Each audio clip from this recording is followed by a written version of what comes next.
Hello guys, আসসালামু আলাইকুম। তোমরা সবাই কেমন আছো? আশা করি সবাই ভালো আছো। আমি এখন ঘুম থেকে উঠলাম। ঘুম থেকে ওঠার পর তারপরে মুখ ধোয়া হয়ে গেলে তারপরে গরুর জন্য বিজলি আনতে যাচ্ছি। আমরা দুজনে বিজলি আনতে যাচ্ছি। তারপরে এই কাকুকে বললাম বিজলি দিচ্ছে কাকু। তারপরে আমরা বিজলি নিয়ে আস্তে আস্তে বাড়ির দিকে আসছি। বাড়ির দিকে যাচ্ছি আমরা দুজনে। বাড়িতে গিয়ে সব বন্ধু বান্ধব সব ঘুরে আসি। তারপর ঘুরতে যাচ্ছি আমরা, সবাই ঘুরতে যাচ্ছি।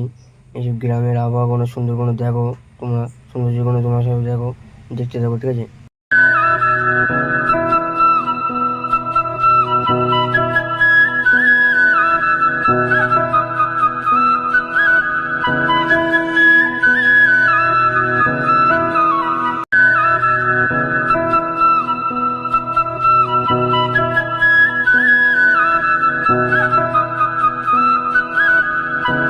তারপরে বাড়ি যাই, টাটা বাই বাই।